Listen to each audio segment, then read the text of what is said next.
Welcome to Agoracom Small Cap Breaking News, your daily go-to source for the best small cap headlines for over 65 million investors since 2007. But for this deep dive, we're really cutting through the noise today. There's a lot hitting the wire, but we're laser focused. We want the developments that show real, measurable de-risking. Exactly. Our mission, isolate those critical data points. We're talking executed contracts, those, jaw-dropping drill results, solid economic projections, stuff that demands serious attention if you're watching resources or tech. We're moving fast, but digging deep. Defense tech, high-grade gold, critical minerals, let's go. That's absolutely the right filter to apply. Yeah. In this market, everyone claims progress, right? We need the proof. The hard results. The hard results. We're not just reading headlines, we're analyzing the execution behind them. So for you, the listener, we're highlighting the specific numbers, the physical results that suggest management is actually, overcoming hurdles, shrinking timelines. Finding that so what? Finding the so what that could materially change how you value a company. Let's start with de-risking in a pretty complex market. Okay, let's unpack this. First up, defense technology. Draganfly Inc., symbol DPRO on the CSE. They're tackling a huge bottleneck, government procurement. Right. The headline reads, Draganfly taps Global Ordnance to speed U.S. defense adoption of its drones. Okay, so what's really interesting here, this partnership signals potentially a big shift, moving from just R&D towards actual commercial traction in defense. Not just a small order, then. No, this is more structural. It's about getting institutional access, supply chain integrity. The really compelling part is who they partnered with, Global Ordnance. And they are. They're a prime contractor for the Defense Logistics Agency, the DLA. Ah, okay. That relationship sounds critical. Defense acquisition is, well, it's notoriously slow, complex. How does bringing on a DLA prime actually speed things up for Draganfly's drones, like the Commander 3XL or the Flex FPV? It essentially creates a kind of pre-vetted fast lane. Global Ordnance. They're already plugged into that federal acquisition system. They know the mechanics, how to move hardware into U.S. and allied defense programs. But even more importantly, this tie-up seems specifically designed to meet a huge Pentagon demand right now, NDAA compliance. Right, NDAA compliance. For listeners who might not track defense spending day to day, what does that mean, practically speaking? In simple terms, it means the U.S. government, specifically the DoD, can't buy your gear if it uses certain foreign components, especially from places like China. So this is about supply chain security. Exactly. By teaming up with a DLA prime, Draganfly is positioning its drones, they call them sovereign systems, as compliant solutions. Designed, built, supported inside the U.S. Domestic production. Domestic production. Hardening the supply chain against geopolitical risk. Yeah. Now, that kind of structural de-risking, you don't measure it in Q1 revenue. No, it's longer term. It's about the future total addressable market, the long-term security of potential sales, and that's a huge differentiator in a really crowded drone market. It effectively narrows the field. You have to meet that very high bar. Okay, that's a significant strategic play. Let's pivot sharply now. Moving from complex defense supply chains to deep underground. Different bottlenecks here. Geology, capital. We're heading to the Red Lake District, West Red Lake Gold Mines Ltd, TSXV, WRLG, OTCQB, WRLGF reporting some, massive underground drill results.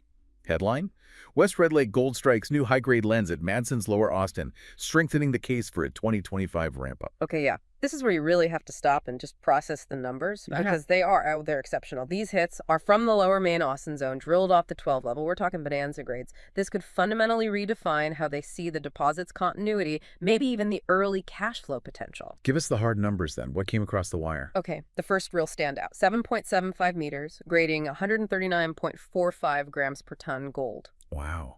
But wait, the kicker, right.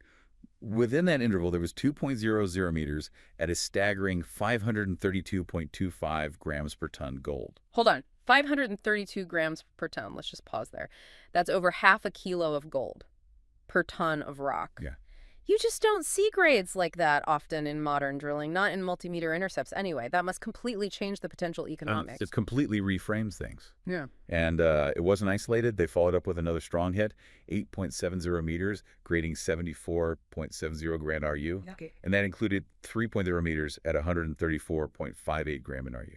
Okay, so multiple high-grade intercepts. Right. The significance is really twofold here. First, obviously the grade is extraordinary. Second, it strongly reinforces their January pre-feasibility study of the PFS. And that PFS, that already showed strong economics, didn't it? I think an after-tax NPV around $315 million. Correct. And remember, that PFS was based on reserves averaging about 8.12 gram B. Now, when you start potentially feeding intercepts like 139 gram, even pockets of 500 gram, into your mine plan, Your average grade goes way up. dramatically. Higher revenue per ton, potentially much faster payback, a more robust project overall, especially against rising costs.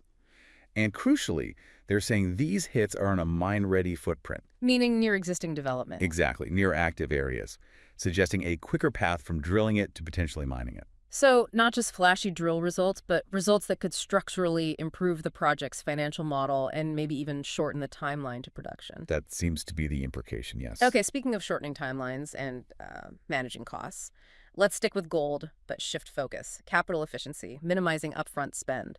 Our third stop, the Golden Triangle. Scotty Resources Corp, TSXV, SCOT, OTCQB, SCTSF, headline. Scotty Resources extends high-grade footprint at Blueberry as bulk sample nears key assays. Yeah, Scotty's clearly focused on resource conversion. They're building confidence ahead of a preliminary economic assessment of PEA. They've been hitting the Blueberry contact zone hard. And the grades. Still looking very strong. Their newest intercepts include 8.37 grams per ton, gold over 8.45 meters, which itself included a meter at 53.1 ether T, and another hole delivered a really punchy 122.0 grams per ton gold over 1.2 meters. So they're continuing to show width and that high-grade nature. The grade's definitely there. But the operational milestone you mentioned, the de-risking strategy, that sounds key. They just completed a big physical step validating their capital light idea. That's right. And this is really so what for investors worried about CapEx these days? Scotty has finished the actual physical work for its 10,000-ton bulk sample, the mining, the crushing, the transport. It's done. Okay. This physical proof of concept really validates the strategy they're exploring in the PEA, which is targeted for later this year. And the core of that strategy is what they call the direct shipping ore, or DSO, pathway. Just quickly for listeners maybe not familiar, what is DSO? Why is it attractive now? Sure. DSO basically means they plan to mine the high-grade stuff, crush it to certain specs, and then truck the raw ore directly to a nearby existing processing plant owned by someone else. So they don't build their own mill. Exactly. They avoid raising potentially hundreds of millions needed for a brand new mill and tailings facility. It's about capital avoidance, really. Getting into production faster, cheaper. Okay, great for minimizing upfront spend. But doesn't relying on third-party mills add a different kind of risk? Like, what if they can't secure processing time or transport costs spike? That is precisely the risk, and that's why this bulk sample is so critical. It moves the project from just numbers on a spreadsheet to logistical reality. Proving it works physically. Right. The assays from this bulk sample will confirm the metallurgy, the great consistency stuff you need to negotiate binding commercial deals for that processing capacity. Their success absolutely hinges on locking in that capacity at good terms. But the DSO path itself, it's a powerful way to potentially accelerate payback and seriously reduce that initial financing hurdle. That focus on minimizing upfront spend, that brings us perfectly to our final segment. Capital discipline is defining the path forward in critical minerals too. Let's pivot to platinum group metals, PGEs, copper, nickel.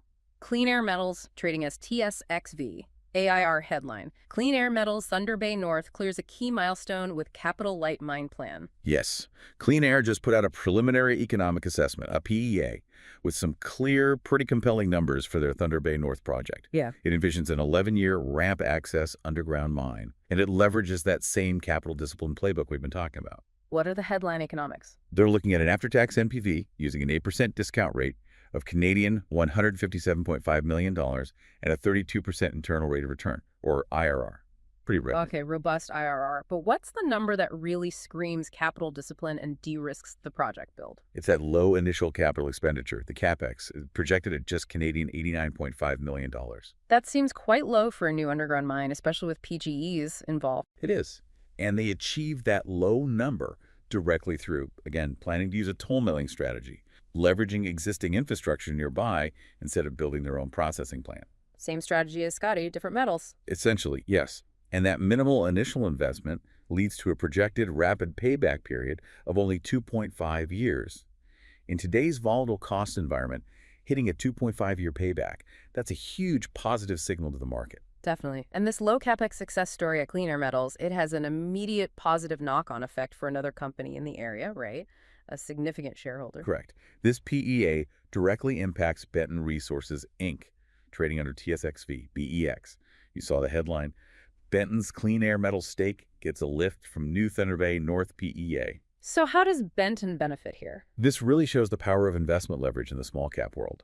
Benton benefits from Clean Air's progress in two key ways, without having to spend a dime on that $89.5 million mine build. Okay, what's the first way? First, Benton holds a pretty substantial 9.8% equity stake in Clean Air Metals.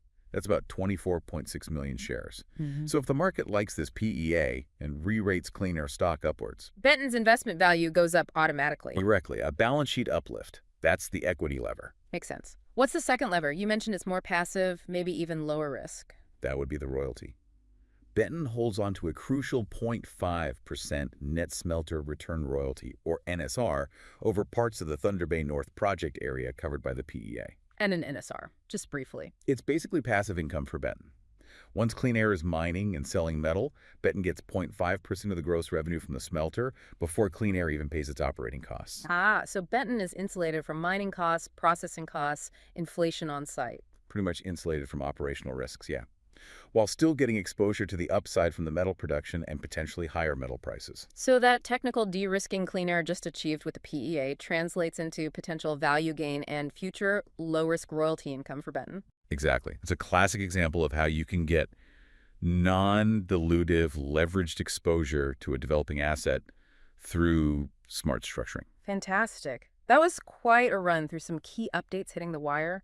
We covered a lot of ground, from defense deals validating supply chains at Draganfly, that's DPRO, to those absolutely massive gold grades defining geology at West Red Lake, WRLG. Incredible grades there. And then these really robust, capital-efficient economic studies supporting development for Clean Air Metals, AR, and Scotty Resources, Sisicoti. Yeah, and if you tie it all together, looking at the bigger picture, the really persistent theme, especially across the mining deltables we discussed, is that relentless focus on capital discipline and mitigating external risks. Right. Solving bottlenecks. Solving bottlenecks. Whether it's navigating NDAA rules or avoiding the high cost of building a new gold mill or finding ways around the huge capex for a critical minerals plant, they're prioritizing strategies like toll milling for air, DSO for Scott. All aimed at quicker payback, lower upfront cash. Leveraging existing infrastructure. It's just smart business in the current cost environment. So for you, the listener, the key question moving forward, maybe it's no longer just about the geology or the initial PEA numbers. Those look strong in these cases. The real question now becomes, can these companies execute? Can they convert these strong plans, these high grades, into signed and sealed commercial agreements for processing? Can they secure timely financing? The next hurdle. Absolutely. So keep a close eye on the progress updates. Watch for those bulk sample assays, especially from Scotty. Look for announcements about locking in that crucial third-party processing capacity, because those will be the true de-risking catalysts now, the steps that turn these compelling economic projections into bankable, buildable mine plans.